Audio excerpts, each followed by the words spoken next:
महाराष्ट्राला हादरवणाऱ्या एका संवेदनशील प्रकरणावर सर्वांच्या नजरा लागलेल्या आहेत। फलटण येथील महिला डॉक्टर आत्महत्या प्रकरणातील गूढ दिवसेंदिवस वाढत आहे।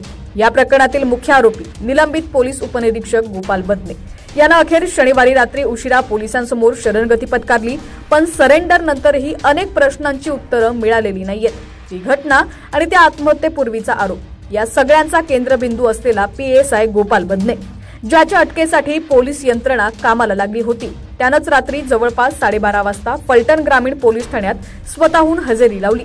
शरणगतीनंतर त्याला तातडीनं शहर पोलीस ठाण्यात हलवण्यात आलं। वैद्यकीय तपासणी झाली आणि त्यानंतर पहाटेपर्यंत चौकशी सुरू झाली। या चौकशी दरम्यान PSI बदने तपास अधिकाऱ्यांसमोर ढसाढसा रडला।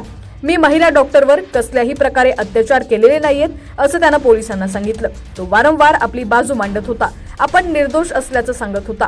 पोलिसांनी जेव्हा थेट प्रश्न विचारला की मृत डॉक्टर सोबत तुझे नेमके संबंध काय होते, तुमच्या दोघांमध्ये संमतीनं लैंगिक संबंध होते का, या प्रश्नावर PSI बदने पूर्णपणे गप्प झाला। त्यानं मौन धारण केलं।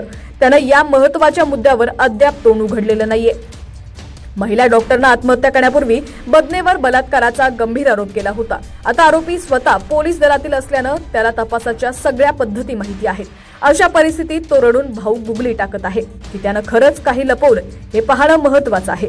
पीडित महिला आता हयात नसल्यानं बलात्काराचे फॉरेन्सिक पुरावे मिळवणं पोलिसांसाठी अतिशय अवघड काम आहे। त्यामुळे आता बदनेच्या मौनाचा अर्थ काय आणि पोलिसांची पुढची तपासाची दिशा काय यावर या प्रकरणाचं भवितव्य अवलंबून आहे। वरिष्ठ अधिकारी या पेचातून मार्ग काढण्यासाठी मंथन करतायत।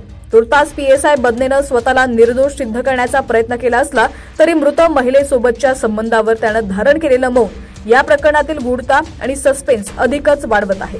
आता पोलीस या हाय प्रोफाईल प्रकरणाचा तपास कसा करतात, बदनेच्या मौनानंतर सत्य बाहेर काढण्यात ते यशस्वी होतात का, याकडे सर्वांचं लक्ष लागून राहिलेलं आहे।